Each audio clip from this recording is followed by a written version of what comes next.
The last thing I want to talk about is with the autocratic leader, that misuse and abuse of power is this notion of subjective decision making. They think they're logical. Okay, they think they're logical, but the fact is that subjective decision making is actually what trumps in an organization where we've got autocratic leadership persona at work. It's one of the hallmarks of inexperienced or incompetent leaders because they're reactive and they're subjective, right? So again, they're not looking at the information objectively. They're not looking at the situation objectively. They're being very subjective or emotional in their decision making. And they rationalize their behavior, that the situation or the employee made me do it, or I can't possibly have a conversation or give them feedback because they're going to quit and I can't find anybody in the marketplace. They tell themselves these stories to rationalize the decision that they're making to do something or to not do something, okay?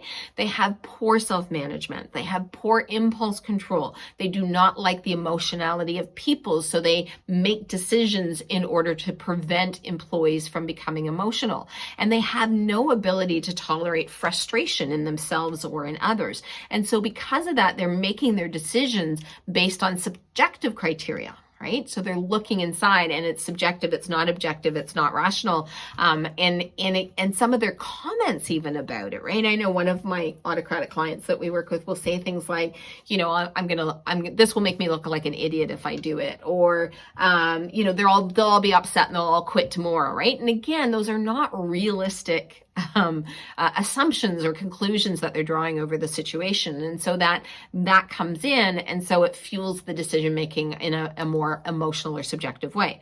And because they're subjective in their criteria and how they make their decisions, it actually leaves employees in a state of being insecure and frightened because they never know which reaction they're going to get, right? And so that makes it more challenging. It makes employees more tentative. They tend to listen and pick up cues from the leader rather than bringing in their best thinking. They don't lead up. Again, they just go into that place of trying to survive the experience with the misuse and abuse of power that's happening. And again, it's really important to understand that when we've got employees in that, we do work with them to become aware of that, to understand their reaction and their response, to be able to learn how to separate their reaction from the reality of it. But that takes some time and some work, and we really go in to the tier that's right below this autocratic leader, especially if it's the CEO that's the autocratic leader, because we need to work with it from that perspective. But again, it's really challenging, and when they've been in it for a long period of time, it can be even harder because they don't trust that things are going to get any different. And we have to be realistic about some things will change, but not everything is going to change, and it certainly won't happen overnight.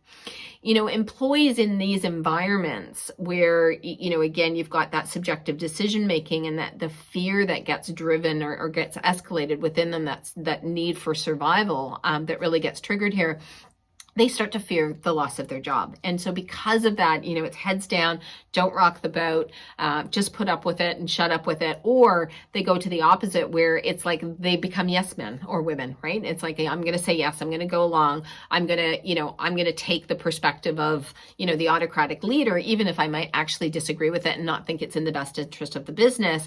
And so again, you get this sort of colluding around the autocratic leader. And again, none of this is in the best interest of moving the organization forward or best interest of developing the people within the organization.